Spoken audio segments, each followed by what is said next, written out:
Meus irmãos, bom dia, boa tarde, boa noite. Aqui é o Yukias do canal Yukias Magal para vocês. É um vídeo importante, né? Eu quero falar sobre esse acordo União Europeia e Mercosul, que é muito importante, né? Claro, não há previsão de quando ele ainda vai ser implementado. O texto foi aprovado hoje, mas já, claro, nós vemos aí como sempre, né? Quem é contrário é a França, porque se o Brasil, né, se a agricultura brasileira entrar com força na União Europeia, vai quebrar os agricultores franceses. Outro é os poloneses, que a Polônia também é contra, porque isso vai afetar muito eles, que inclusive estão comprando baixíssimo da Ucrânia depois do conflito. Mas vamos lá, né? Entenda as regras para aprovação do acordo Mercosul e União Europeia. O problema da União Europeia é que são milhões e milhões de regras dessa agenda verde deles imposta contra os países sul-americanos, e aí o Brasil vai ter que se adequar a um monte de coisa. Então qualquer coisinha pode barrar a entrada de produtos do Mercosul lá dentro. Vamos para os detalhes, né? Que a aprovação, né? Quem veio para cá foi, né, para o Uruguai foi a Ursula von der Leyen. Ela se encontrou com o presidente Lula e fecharam um acordo, aí um acordo histórico, né, após 25 anos de negociação, desde o governo do Fernando Henrique Cardoso. Vamos lá. O Acordo de Livre Comércio entre Mercosul e União Europeia foi anunciado nesta sexta, dia 6, por líderes do Bloco Sul-Americano e a presidente da Comissão Europeia, Ursula von der Leyen. Apesar da expectativa pelo anúncio, que ocorre 25 anos após as negociações, o acordo ainda não possui nenhum efeito prático imediato e pode demorar até ser implementado, principalmente por conta das regras para a aprovação dentro da União Europeia. O acordo precisa passar pelo Parlamento Europeu e pelo Conselho da União Europeia. Como é que funciona? O Parlamento Europeu é composto por deputados europeus, sendo o número de representantes por país proporcional ao tamanho da população. Os maiores, é claro, a Alemanha e França, os mais poderosos. A Alemanha quer esse acordo, ela quer comprar produtos, ela quer que entre a agricultura, a carne, o milho, a soja, principalmente o etanol brasileiro, né, o etanol para abastecer os carros, né, o açúcar, porque lá eles não têm açúcar como nós temos. Então a Alemanha quer muito isso, principalmente por causa, depois que eles não podem mais ter acesso, né, ao mercado russo, ao gás russo. Então a Alemanha está precisando muito disso. A Alemanha e a Espanha desejam muito este acordo e quer os produtos sul-americanos lá dentro. A França não. E a França já decretou que não vai aceitar isso. Vamos lá. Como é que funciona? Os poderes desses órgãos são legislativos, de supervisão e orçamentários. Entre as atribuições do Parlamento está decidir sobre os acordos internacionais. Assim, para ser aprovado o acordo precisa da maioria simples dos votos dos eurodeputados. O processo de votação é parecido com o que ocorre no Brasil. Primeiro, a proposta vai ser encaminhada para a comissão parlamentar, que pode propor alterações ou rejeições. Aí eles preparam a legislação e depois é que vão para sessões plenárias para votação, que vai ser aprovado ou não. O Conselho da União Europeia é composto por ministros dos governos de cada país e é responsável por negociar medidas de legislação, né, executar, coordenar as políticas dos países do bloco, definir a política externa e de segurança, além de celebrar acordos entre a União Europeia e outros países e aprovar orçamento. É o Conselho que precisa ratificar o acordo. Para ser aprovado, o acordo precisa do aval da maioria qualificada dos componentes. Pelo menos 55% dos países precisam concordar, sendo que estes devem responder por, no mínimo, 65% da população total do bloco. Para barrar o acordo, são necessários 4 países contrários, respondendo por 35% ou mais da população do grupo. Somente assuntos sensíveis como regras de segurança e política externa é que exigem a unanimidade dos votos. As posições dos países da União Europeia, né? Vamos lá. A França já disse o seguinte, tá? O projeto de acordo da União Europeia e Mercosul é inaceitável em seu estado atual, disse Macron. Continuaremos a defender incansavelmente nossa soberania agrícola, acrescentou a presidência francesa no X. Outro país que já se declarou contra é a Polônia, que ainda garantiu que vai votar junto com Macron. Em contrapartida, a Alemanha e a Espanha são abertamente favoráveis, principalmente após a eleição de Trump nos Estados Unidos. O republicano prometeu taxar os produtos europeus e o acordo com o Mercosul pode representar um alívio para a economia. Óbvio, com Trump no poder americano, a Europa não vai ter mais um mercado americano para consumir seus carros, seus vinhos seus eletroeletrônicos, sua tecnologia e etc., que é algo de ponta, né, vai estar muito mais caro lá dentro. E as empresas americanas que estão na China e na Europa, com a taxação, vão voltar para os Estados Unidos, eles vão se fechar para o seu território e para os mais próximos, como Canadá e México. Então a União Europeia fazer esse acordo com o Mercosul traz um alívio, porque nós aqui, né, nós estamos falando de um mercado aí muito grande. Só o Brasil tem uma população aí de mais de 200 milhões de habitantes. Então é muita gente que vai poder consumir mais produtos europeus, além, é claro, de também muito produto nosso de qualidade e em abundância, como o agronegócio entrar no mercado europeu. Também regiões com bastante população em relação ao bloco, né? Áustria, Itália e Países Baixos não têm uma posição definida, mas também sofrem com pressões do mercado interno. Quais são os próximos passos? Após o anúncio, os próximos passos da conclusão do acordo são a revisão legal do texto. Os parlamentares, os eurodeputados dentro do Parlamento Europeu vão revisar o texto, vão ler tudo. Tradução do texto para a língua inglesa, para todas as 23 línguas oficiais da União Europeia, porque todos os países precisam ler e entender. Assinatura dos líderes dos dois blocos, encaminhamento do acordo para aprovação interna dos membros dos dois grupos, e nesta etapa o texto precisa passar pela aprovação do Conselho da União Europeia, possivelmente a etapa mais difícil em todo o trâmite. A conclusão dos trâmites da aprovação, depois a ratificação das partes do compromisso. Só então o acordo entra em vigor. Então, foi 25 anos para esse acordo sair hoje. Para implementar pode demorar também outros 25, né? Ou não, acredito que não vai ser isso tudo. As necessidades do mercado hoje mostram que a União Europeia precisa muito. O governo Trump está mostrando que o mundo vai para isso. Eu e o Kias quero trazer para vocês agora uma outra coisa, tá bom? É uma análise minha, é uma visão minha.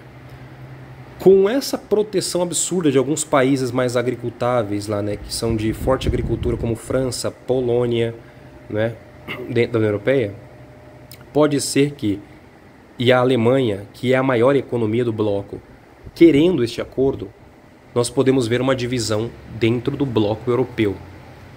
E nós podemos ver, né, num futuro nós vamos ter um mundo com 10 reinos. Já falei isso para você, vai haver 10 blocos no mundo. Então nós podemos ver uma divisão dentro do bloco em relação a este acordo, porque alguns querem e outros não.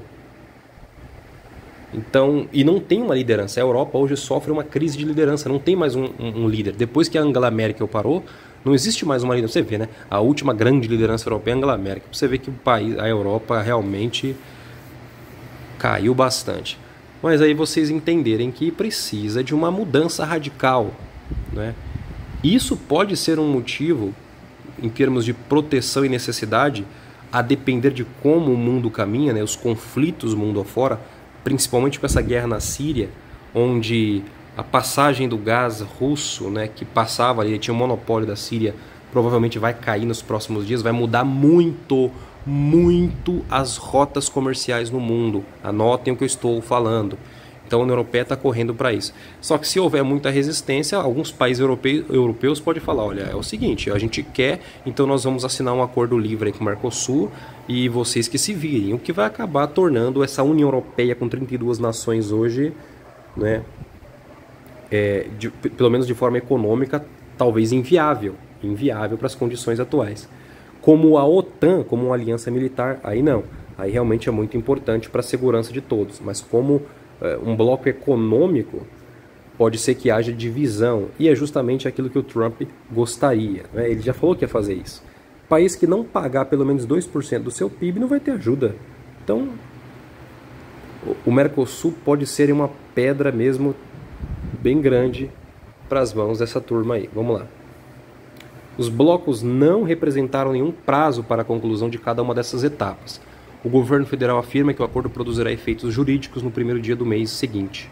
A aprovação interna pelo bloco segue caminhos diferentes em cada um dos blocos. No Mercosul, os parlamentos de cada um dos 5 países membros, Brasil, Argentina, Uruguai, Paraguai e Bolívia, precisam analisar o texto e aprovar, né? Já na União Europeia, a aprovação passa pelo Conselho da União Europeia, pelo Parlamento Europeu, que reúne todos os países do grupo.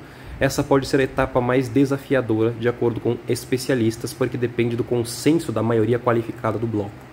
Para isso, o acordo precisa ser aprovado por pelo menos 55% que compõe o grupo. porém esses 55% têm que responder por 65% da população total da União Europeia.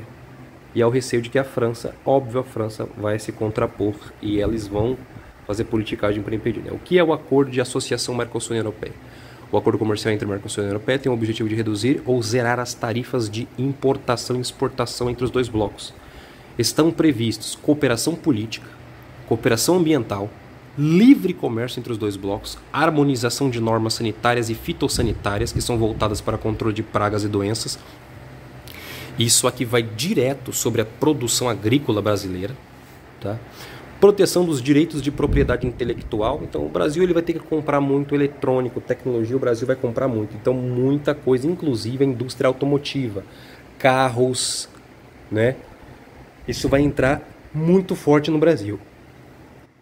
Porque a gente não tem como competir com a indústria automotiva e nem tecnológica, né, europeia. Então muita tecnologia, em todos os aspectos, eletrodomésticos, eletrônicos vão entrar aqui com muita força e com taxa reduzida, o que pode... As empresas eletrônicas e de eletrodomésticos brasileiras vão sofrer muito com isso para competir, não vão dar conta, porque elas não conseguem produzir como os europeus. Outra coisa é a abertura para compras governamentais, né? Os acordos entre governos e empresas. As negociações começaram em 99, em um termo preliminar que foi assinado em 2019, pelo governo Bolsonaro, já tinha assinado, né, esse acordo, mas aí agora, realmente só agora que o acordo foi firmado de fato, foi esse atual governo brasileiro. Desde então o texto passou por revisões e exigências adicionais, principalmente por parte da Europa. Vamos ser claros, né, a França enchendo aí a paciência de todo mundo. O acordo não vale apenas para produtos agrícolas, mas foi o setor que protagonizou boa parte dos embates. No momento, né, que a União Europeia com a OTAN pode se encaminhar para um conflito direto com a Rússia, né, nós estamos vendo eles querendo se abastecer com alimentações em peso e energia. Outros temas, então aí continua, né? O que mais que tem que ser levado em conta? Esses dois, né, as negociações foram retomadas apenas nos últimos meses a pedido da Comissão Europeia. A presidente da entidade, a Ursula von der Leyen, afirma que o acordo criaria a maior parceria de comércio e investimento que o mundo já viu, porque vai beneficiar ambas as regiões, atingindo mais de 700 milhões de pessoas. Então, assim, 700 milhões de pessoas que vão consumir. Então, economicamente, para nós e para eles, é maravilhoso, tá bom? As estimativas, né? E tem os desafios.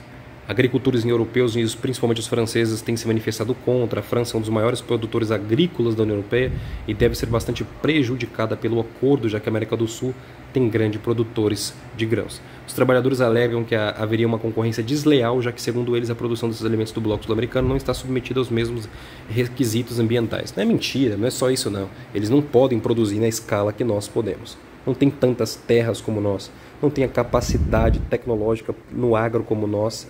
E o Brasil, e nem energia, né? Terras aráveis, eles não podem competir nesse quesito também. E aí, do lado sul-americano, também divide opiniões, apesar do potencial de trazer benefícios. A leitura de especialistas é de que o bloco também pode sofrer com concorrência vindo da Europa, né? Qual? A gente não vai conseguir competir com o setor industrial, químico e automobilístico, é óbvio, né? Isso eles vão ganhar, vai entrar em peso aqui essas empresas aqui dentro, vão vender a rodo. E as que trabalham nesses setores aqui dentro do Brasil vai precisar de subsídios do governo para se manter ou vão quebrar. Mas ao mesmo tempo vai gerar mais emprego aqui dentro também. E na quinta o presidente francês classificou o mesmo como inaceitável e blá blá blá. O Macron, como sempre, enchendo as paçocas, né? E tá aí. Eu acho, no curto prazo, para mim, esse acordo União Europeia e Mercosul vem num momento assim interessante, mas ainda tem muita divisão na União Europeia para que isso aconteça. Para mim isso vai levar a um racha no bloco, né? Lideranças lá vão ter que decidir como vai seguir. Se isso for implementado, isso vai ser ótimo para o Brasil. Economicamente para nós vai trazer muito produto para cá, para dentro, e vai levar os nossos para lá. Balança comercial, então vai entrar muito euro no Brasil, muito euro, uma moeda forte, não é? Vai tornar os produtos brasileiros muito mais atrativos no mundo, não é? Para as outras nações. Então acho que se isso se concretizar é excelente. Temos que concordar que isso aí é bom. Agora, eu ainda não tive acesso a quais são as regras fitossanitárias e ambientais que a União Europeia vai impor. Como, por exemplo, se os produtos agrícolas brasileiros vier de terras desmatadas, então serão proibidos de entrar. Aí vão taxar, não vão permitir entrar. Aí o Brasil sai perdendo. Então, assim, vão impor zilhões de regras para a agricultura brasileira, também não vale a pena. Né? Não vale a pena, porque aí não tem sentido um negócio desse, só para proteger os agricultores europeus. Agora, ao mesmo tempo, se a gente conseguir fazer grande parte, como o mercado alemão, né, espanhol, e a gente conseguir vender lá dentro bilhões e bilhões todos os anos, perfeito. Num espaço de tempo aí pela frente a gente pode prosperar bastante com e aproveitar essa situação. Ainda mais, é claro, também aproveitar a entrada de tecnologia, a indústria automobilística se estabelecendo aqui, vindo carros lá de fora com menor taxa, com menores preços, eletrodomésticos, eletrônicos, indústria química, não é? Podemos aproveitar também para desenvolver mais aí nesse quesito, para a indústria química do Brasil, petroquímica e etc e tal. Então a gente tem que ver tudo isso aí, tá bom? Vamos ver se é isso mesmo. Agora é óbvio, eu acredito que tem muita pegadinha nesses acordos e coisas tenebrosas. No fim,